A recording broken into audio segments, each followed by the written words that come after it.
बंधुओं, जय श्री हरि। कथा किस मित्र ने लिखी है ये मुझे मालूम नहीं है।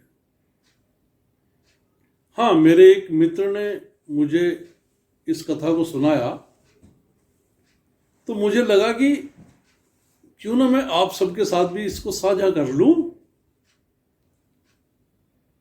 क्योंकि कथा बड़ी प्रेरक है।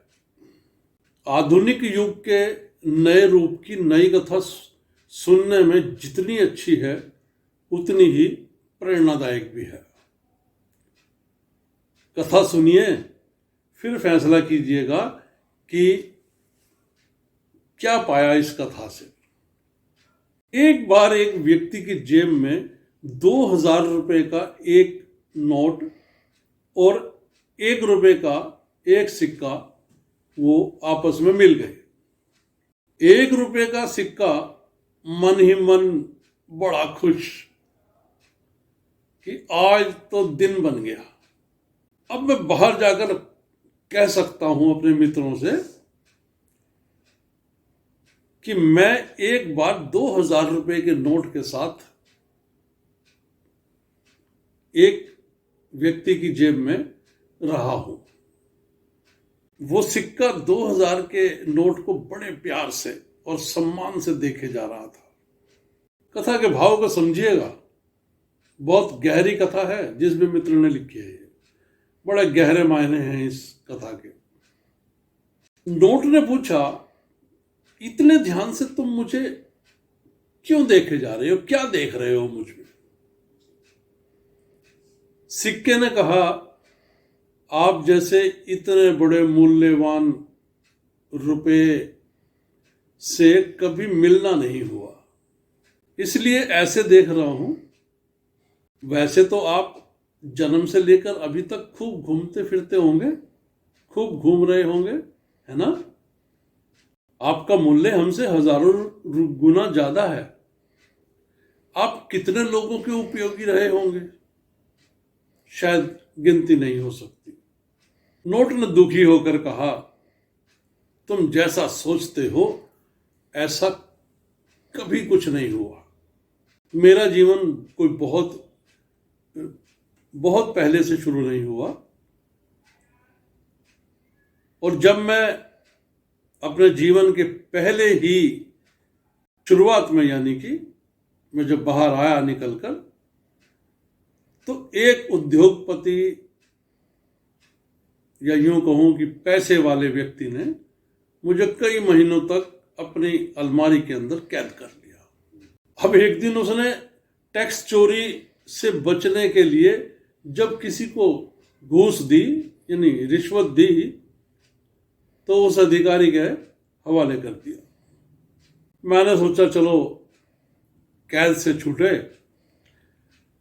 अब तो किसी के काम आऊंगा, कुछ घूमने फिरने को भी मिलेगा।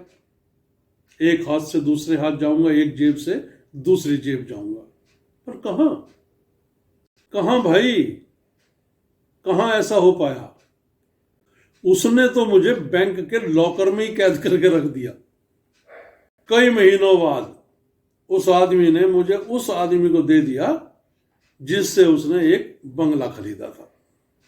अब उस बिल्डर ने मुझे एक बोरे में बांधकर अंधेरी कोठरी में बंद कर दिया, फेंक दिया मुझे।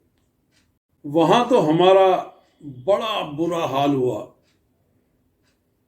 मैं तो जब तक वहां रहा तड़फता ही रहा। किसी तरह अभी कुछ दिन पहले मैं इस व्यक्ति के जेब में पहुंचा हूं। सही बताऊं तो पूरी जिंदगी जेल की तरह ही या कैदी की तरह ही जेल में पड़ा रहा। नोट ने अपनी बात पूरी की और सिक्के से पूछा, अच्छा दोस्त, तू बता, जन्म से अब तक कहां कहां घूमा, किस किस से मिला, किस किस जगह पर रहा? सिक्के ने घबराते हुए कहा, दोस्त, मैं अपनी क्या बात कहूं, अदना सा, बहुत छोटा सा, आपसे तो कई गुना नीचे हूं। पर हां, एक जगह से दूसरी जगह, दूसरी से तीसरी, तीसरी से चौथी जगह बस हमेशा घूमता ही रहा। कभी भिखारी के कटोरे में, तो कभी बिस्कुट वाले के पास, तो कभी बच्चों के पास, और कभी चॉकलेट वाले के पास। पवित्र नदियों में नहाकर तीर्थ स्थल से, एक तीर्थ स्थल से दूसरे तीर्थ स्थल तक पहुंचता रहा। कभी प्रभु के चरणों में जगह मिली तो कभी आरती की थाली में, कभी प्रभु की गोद में गिरा तो कभी कंडक्टर की जेब में, कभी बच्चों की गुल्लक में रहा तो कभी गंगा, जमुना या दूसरी नदियों की गहराइयों में घूमा। अपनी जिंदगी तो जगह जगह घूमने में कटी और खूब मजा किया। जिसके भी पास जाता हूं सबको मजा आता है और वो मुझे भी ऐसे ही चला देते तुरंत। सिक्के की बात सुनकर नोट का मन भर आया। सच ही कहा है किसी ने, बड़े बनने से ज्यादा महत्वपूर्ण ये है कि आप उपयोगी बने और अपनी उपयोगिता को बनाकर रखें। ध्यान रखिएगा, लोगों से दूर मत हो जाइएगा। अपनी कीमत उतनी ही रखिए जिसे सभी वहन कर सकें और सहर्ष स्वीकार कर सकें। ये थी छोटी सी कथा जिसमें बहुत अच्छा हमें शिक्षा मिलती है। उम्मीद है कि आप भी इसमें से कुछ ग्रहण करेंगे मेरी अन्य कथाओं की तरह।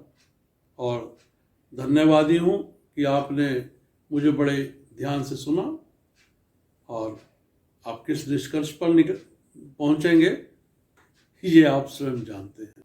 आपने मुझे इतने ध्यान से सुना उसके लिए आपका धन्यवाद। और एक बार फिर आपसे प्रार्थना करता हूं कि जिस प्रकार से आपका प्रेम मुझे मिल रहा है, मैं चाहता हूं मुझ पर यही प्रेम बना रहे। मेरे चैनल को सब्सक्राइब भी करवाएं, खुद भी करें, लाइक भी करें और शेयर भी करें। एक बार फिर धन्यवाद। जय श्री हरि।